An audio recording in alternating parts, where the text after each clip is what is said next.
Hi guys, I was gonna start filming my simple make a box tutorial, moving into my build an apothecary box tutorial, but none of the chipboard that I ordered has come, and so I just started working on some using up book page kind of deals, pockets here, tags, pockets, insert tags, some decorated pockets.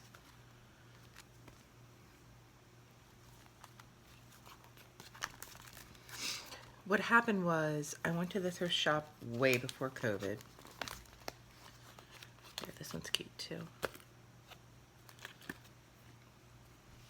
And I got a bunch of used really old books. All the pages had like beautiful patina, and I thought, oh, I'm just gonna be able to use these pages straight up the way they are.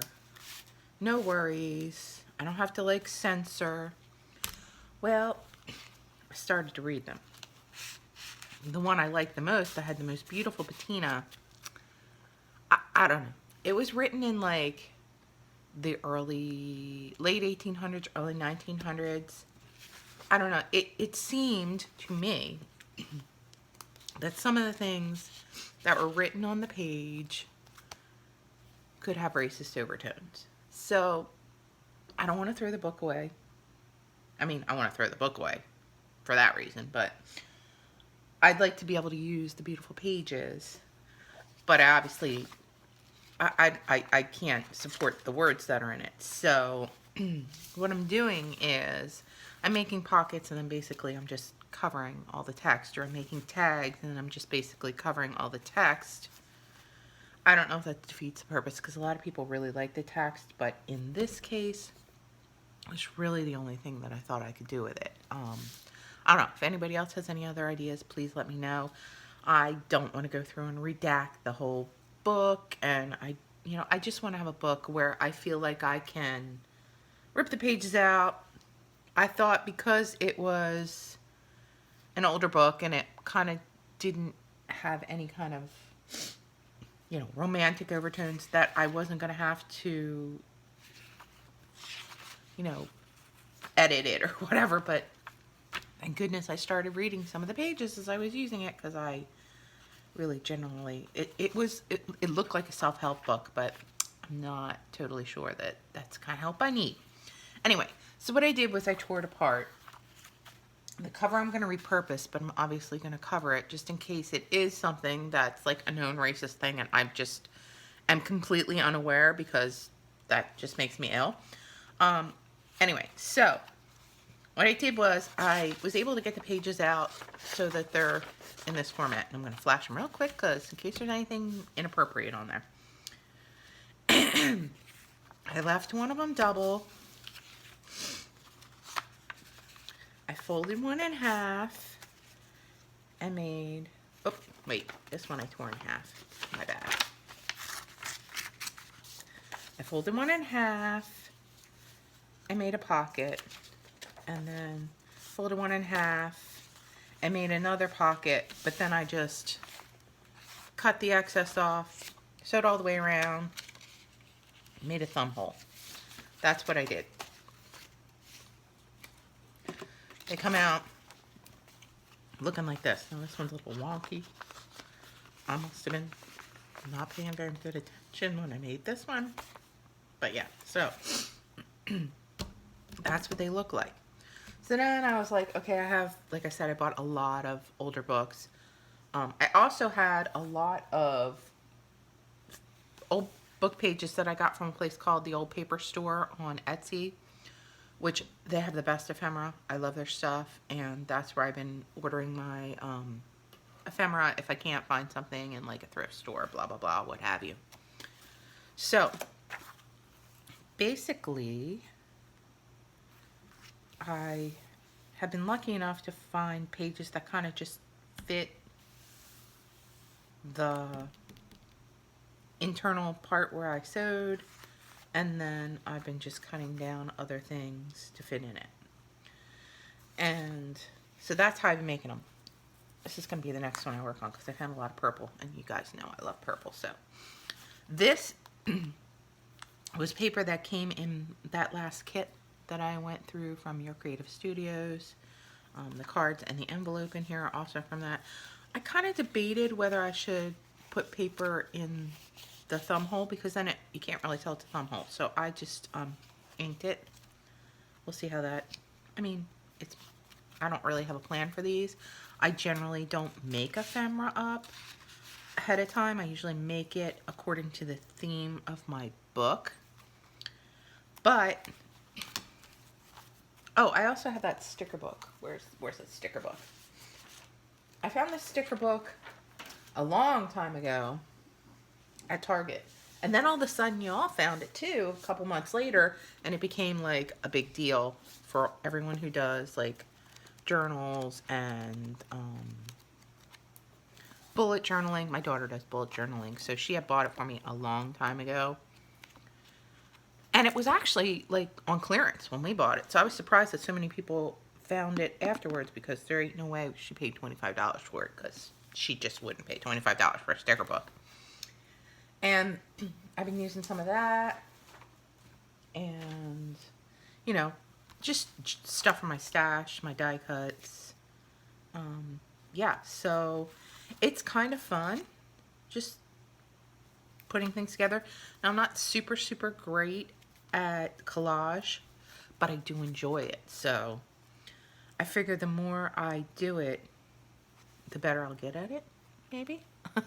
This in particular, my former mother-in-law had passed away. If you guys watched any of my bookmaking videos, you know that I made a book called Love Letters that was designated, you know, reminded me it was inspired by her and her husband's love story. Well, we were cleaning out her house, and I got a lot of antique buttons. I got a lot of fabric. I could have had a lot of books, but seriously, I have no place to put any more books to cut up and tear up and etc. I really need to stop doing that for a while and use what I have. Everybody say it along with me. Use what I have, and then we'll go out and buy more because we just do that. And I am convinced that buying things for crafting is an entirely different hobby than crafting. Because I could just buy stuff all day long and then think about what I'm going to make with it and then maybe never get to make it because I don't have time because I'm still buying stuff to be crafting. But I digress. Anyway, so this is what they turned out looking like. And I don't know, do you guys make ephemera ahead of time? I frequently wonder that because some people can, I mean, I do throw together a book really quick. I'll be honest about that. Once I get on a tear about making something, it just becomes all-encompassing, and I think about it until it's done. And I'm not generally, I mean, I do have a couple UFOs, unfinished objects, but I'm not like huge on unfinished objects. They bug me until I get them done. And I'm not normally OCD about anything that I'm OCD about. Anyway, I thought that, I don't know if anyone even cares after this about doing a craft with me or whatever, because I've never done one before. But I just wanted to show you what I was working on. I might make the one that's in front of me if I can figure out what I want to do with it with y'all, and just show you what my process is. But my process is really boring, I'll be honest with you. So anyway, what I did was I sewed up a whole bunch of these pockets ahead of time. I didn't make so many of the tags because I don't know. Book pages are hard to use up for me, but like I said, I have so many books because I like the covers, and I mean, I love the patina of the old paper, but then again, you know, how much of the old paper shows on these. But anyway, I digress. Let's just do something. First thing I'm going to do with this is tidy up this edge a little bit. I should use my cutter because I don't cut real straight, but I mean, it's supposed to be a little rustic, and You don't know how that works.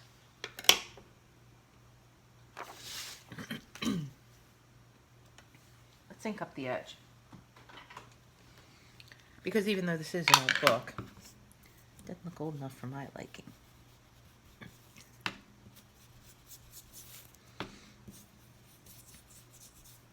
This is probably shaking the camera. Again, I don't usually do craft with me's. I don't know if anybody even cares about them. I do watch other people's all the time. I love April from Pinkard Bird. I love her craft with me's. Yeah, so I don't know. I also like Thespa's with Viniquity. She does a lot of good craft with me. She made a Halloween wand that I'm probably going to make some of, even though I have no idea what I'm going to do with it once I made it. But yeah, so. And for paper, I use the Beacon 3-in-1 glue, or, you know, the ones that are exactly like it. I don't like the way things wrinkle up. I love the tacky glue, the white tacky glue, but not for paper. It's really good for, you know, if I'm doing some kind of box and I want to glue the paper that I use to hold it together. It's very strong, it's very tough, it dries pretty fast, but I don't like the way it wrinkles up. Now this paper's kind of thick, so it probably would have been okay on this paper, but not necessarily, you never know. Alright, let's pick out some paper for the pockets. Let's see, the back was florals. So let's see what we have in here. Here's a page. Oh, look, that's a good size. Oh, woohoo! How lucky are we? I don't want to cut this flower completely because I like it. So let's use that for the top.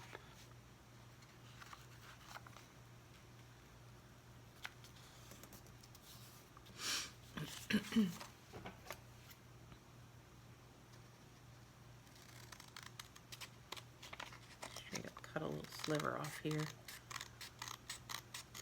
And yeah, I do most of the time use my cutter because see how crooked I cut that? Ugh, I'm the worst when it comes to cutting straight. The worst. I'm gonna have to cut a thumb hole notch in here. And I'm sure there's like a million correct ways to do this. Yeah, that ain't me. I do it however I feel like doing it at that moment. Because, yeah. I don't know. To me, crafting is more about fun than perfection. Some people make their books and they look absolutely stunning. Like, nothing is imperfect about them. Nothing is not working. I do try to stay on theme. Let me just see where I want to put that thumb punch. But I'm a sloppy crafter. When I was in art school, they used to tell me that that was the sign of, you know, like an artistic mind, that you were sloppy and, not sloppy, but like distracted, and that needs to be deeper. You know, couldn't be bothered. Some people hate crafting if they don't have like a perfectly clean workspace.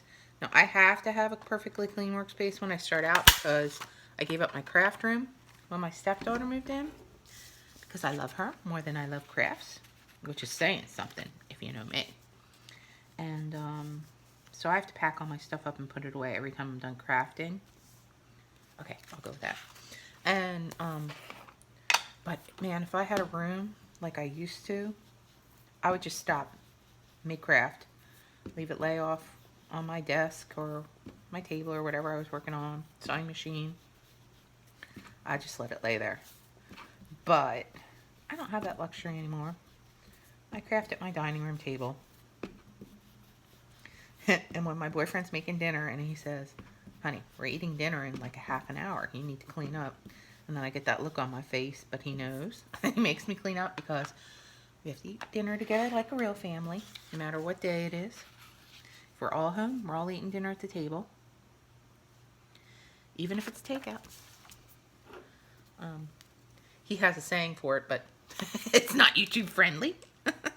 He just says, you know, we have to eat dinner together like a real GD family. Which is kind of sweet. You know, some guys don't care about stuff like that, but we're all about hanging out as a group. We like each other. It's always nice to like the people that are in your family, because you don't get to pick your family. I mean, I got to pick mine because, you know, we're a couple, but okay, that's cute. Now let's use this one on the bottom. I got to straighten it out because I made a hot mess, didn't I?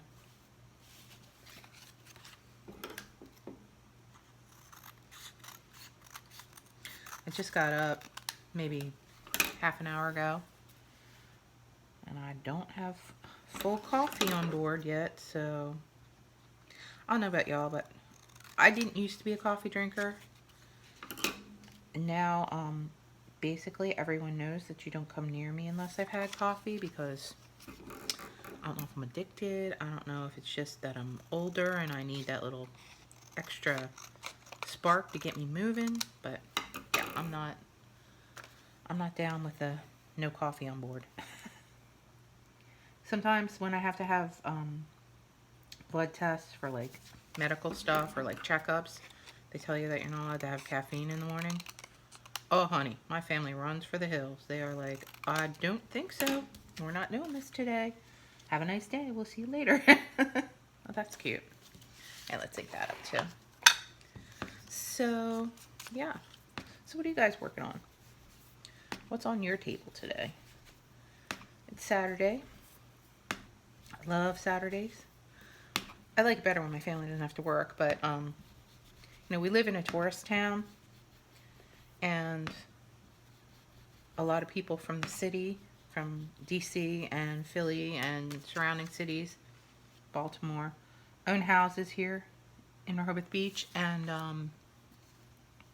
you know, my boyfriend works in an industry. He does upholstery and he does window treatments. So, you know, a lot of those people are only here on the weekends for him to install things or deliver things. So he works a lot of Saturdays. And my other daughter's back at college, so I don't see her on Saturdays because she's in Pittsburgh and that's far away. And my youngest daughter works at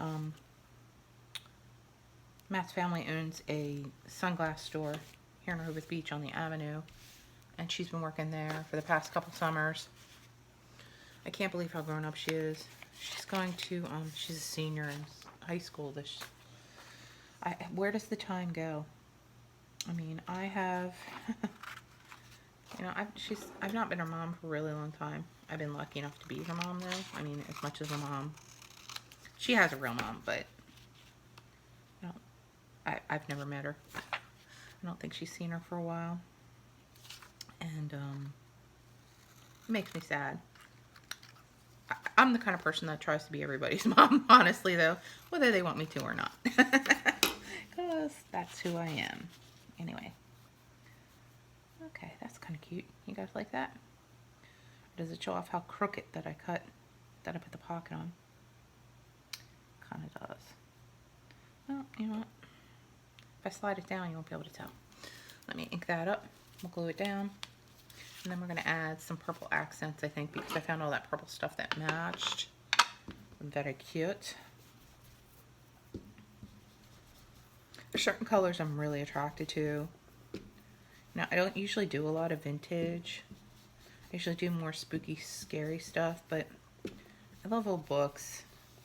I love Victorian stuff. I love steampunk, which is cool because it kind of goes with the Victorian stuff. But I do love nature too. I really should incorporate more nature into my crafting, especially since I live in the woods and there's not a lot of nature available to me. I guess I'm rambling on, but you know, y'all are who I'm talking to this morning. It's funny how when you don't make videos, you realize that talking to yourself is a little strange. But while you're making videos, you literally feel like you're talking to people you know and you're just hanging out with them. I don't know. Is that weird? I really do feel that way. I think I just put that on upside down. No, I didn't. Okay, that's cute. We need to make some kind of a collage somewhere. I don't want to cover that up though. And this is a little bit big for this unless I cut the stems down, which I could do. Again, do I want to cover that up?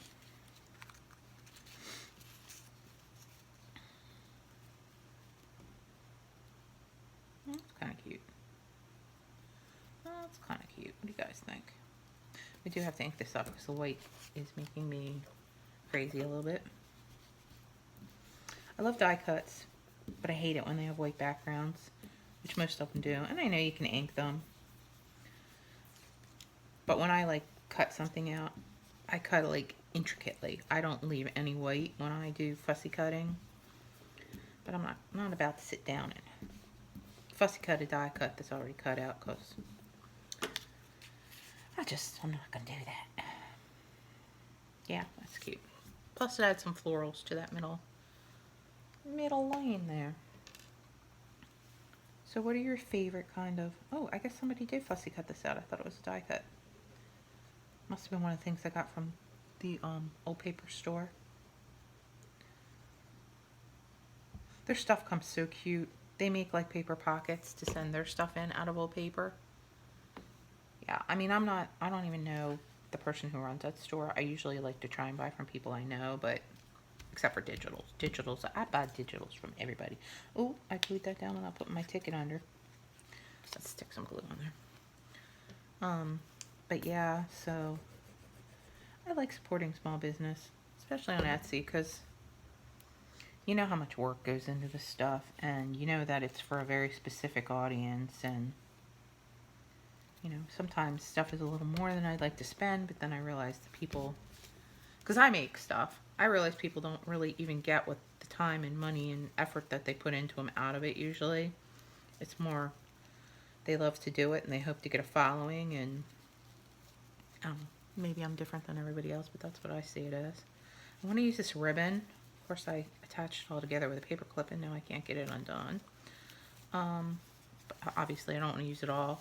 I was thinking that maybe I'll put this aside and make, oh my goodness, what am I doing here?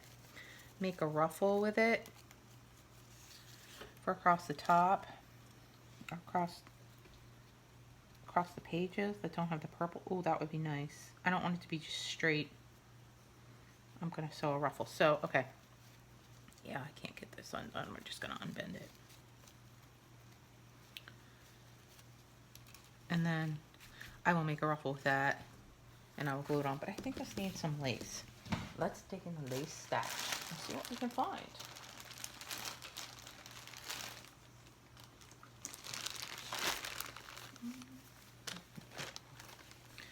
I don't want something super, super wide. Most of these laces that I have out of the room today are kind of wide. And I want something. Ooh, let's try this.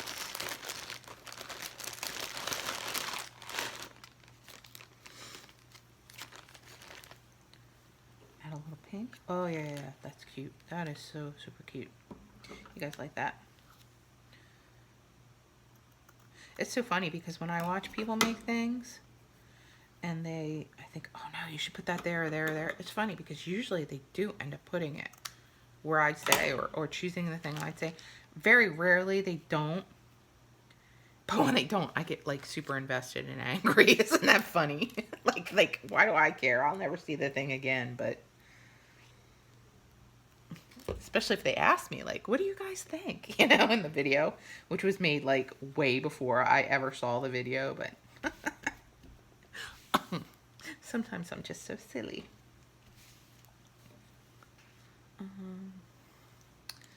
don't really want to cover up that purple. Do I want to cover up that purple a little bit? Oh, that looks kind of cute. Yeah, I think I'm going to.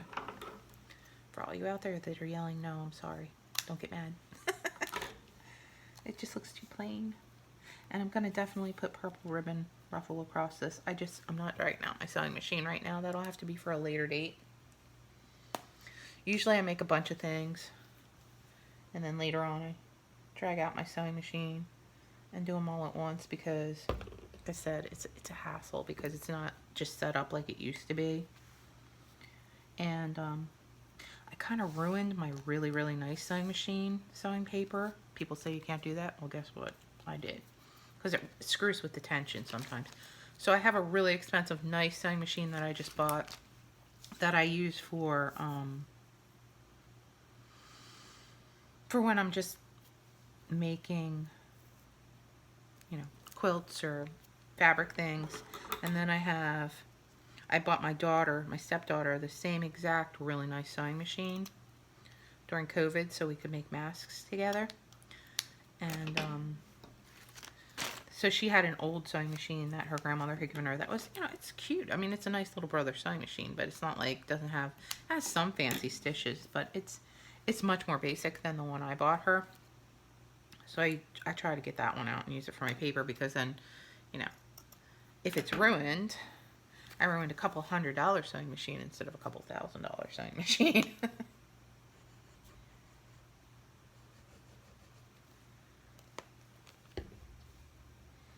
I used to have a Paff sewing machine, P-A-F-F. I had it, oh my God, since Carly was like little, like 2 or 3. So it's been a good 20 years. And I keep messing up the tension. The bobbin will come up and hit the needle will come up and hit the bobbin. It's not, the timing's off on it. But I sent it away and I had it fixed, and literally like within a couple uses it went right back to it. And I love that sewing machine. But yeah, when I'm sewing and the same thing keeps happening over and over again, and it's just because the machine is doing it and I'm not really doing anything wrong and it's just irritating me, it's not fun anymore. So I thought, okay, it's 20 years. I've had it out for service twice. I've had it cleaned. I've had it fixed. I've had, you know, the electronics looked at. Yeah, it's time for a new sewing machine. So I had ordered a new sewing machine during COVID through Walmart because it was way cheaper than anywhere else, and it was exactly the sewing machine I wanted. It was a brother, and it had like 1,000,000 stitches, and it was made for quilting. It had free motion. It had a quilting top, and yeah, it was really cool. So I ordered that, and Walmart kept telling me that they could, you know, it wasn't going to come. It wasn't going to come. It wasn't going to come. So I found the same one on eBay. I was a little nervous about buying off eBay because you never know. So I used PayPal because generally if you use PayPal, it's kind of like your safety net if something goes wrong. So I bought it off PayPal and I paid a lot more than I paid for the one I bought Donna. And so because I thought the other one wasn't coming, and I actually called and canceled the other one. Well, guess what? They both came.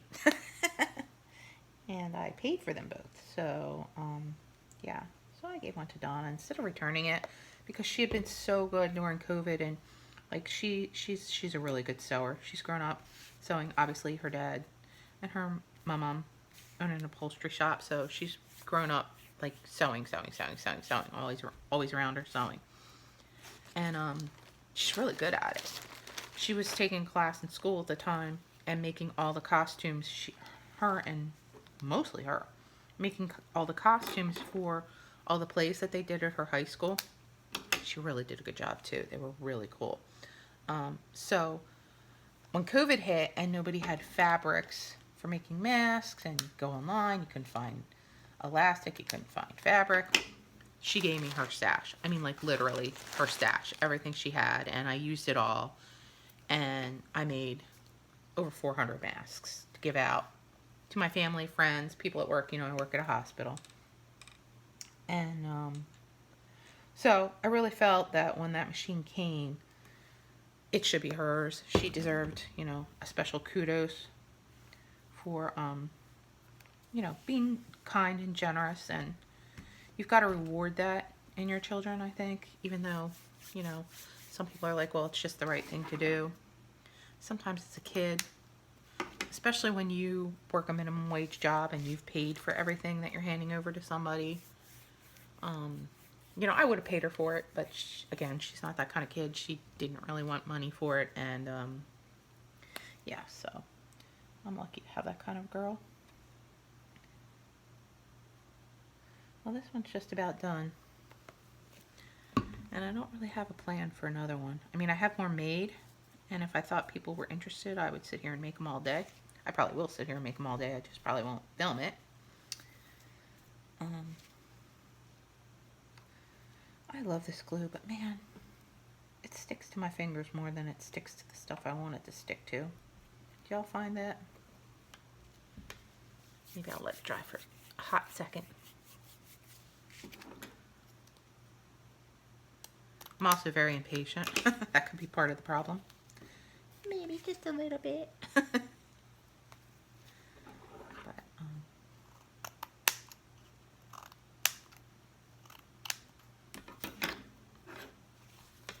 okay, so then like I said, I'm going to use the purple ribbon, make 1 or 2 little purple ruffles by gathering it and sewing it through the sewing machine. And I will attach that, maybe put a purple bow. Let's do that. Let's put a purple bow up here. You ever watch those people that like make the perfect bow, like just like this, and they wrap it around and it looks 100% awesome every single time? Yeah, that's not me.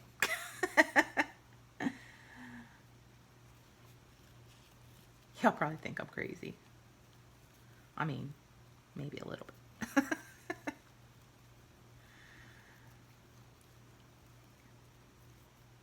Anyways. Oh my gosh, I can't even make a bow. Why are y'all watching me if I can't even make a bow?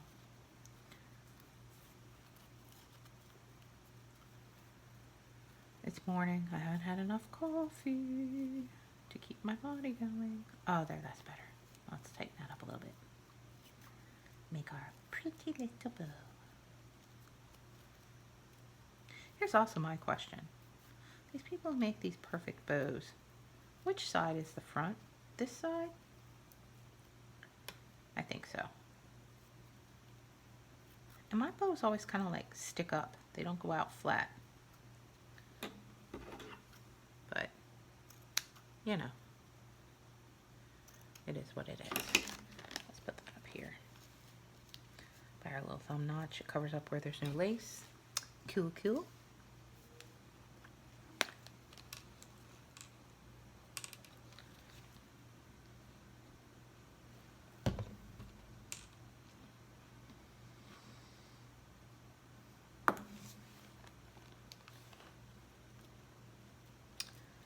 Okay, that's cute. And once we put the other purple ribbon down here to tie it in, I mean, I think it, should I ruffle it? Will that be too much? Maybe I'll just glue it down like this. Then I don't have to get the sewing machine out.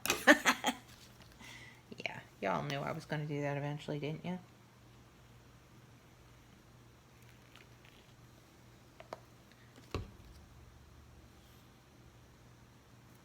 And then like that.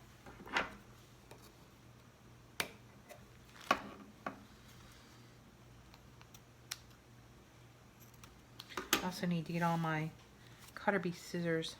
My boyfriend has a really cool little sharpening thing I need to sharpen them with, because you know when you cut all the wrong things with your cutter bees and they get all gloppy and dull, and yeah, that's all of my, I have 3 pair and they're literally all like that right now. Of course, my oldest daughter was crafting while she was home for the summer, and she was using them too, and that doesn't help either, because you know my family's wanted to use the paper scissors for the fabric, and the this pocket glued shut a little bit. Let's straighten that out. There we go. So there we go, guys. You think I should put ribbon around the back? It might look cute. What do you think?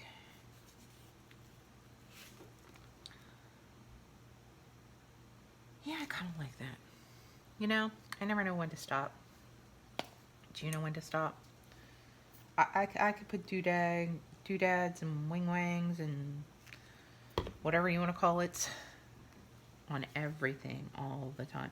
That's why when I like make a journal, people are always like, oh, do you make journals for other people? I do, but I generally don't, like, I would like to do, you know, somebody commission a journal from me. I would like that, but the artist in me, or whatever, maybe it's just the fathead in me, I never know when to stop. So, like, I give them a journal, and it's pretty much all they need to do is write in it. They don't need to, like, I mean, they still could decorate it, but they don't have to. And I'm just not like, I'm not a naked, like, journal kind of person. Though, the first time I ever did journaling, like, in my own journals, was, I think, April from Pink Oddbird had a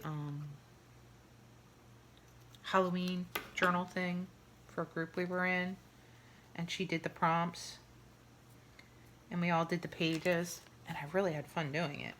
But oh my god, my book was so fat, it was like a complete circle. It couldn't close at all, and it was because I put so much stuff in it to begin with that I have started, though, trying to put things in just like clipped in versus glued in a lot more. You know, aside from like toxin stuff. But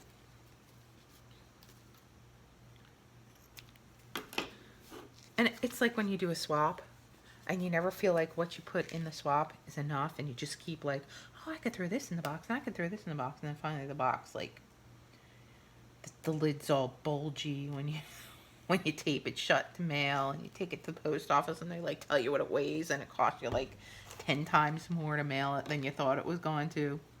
I don't know.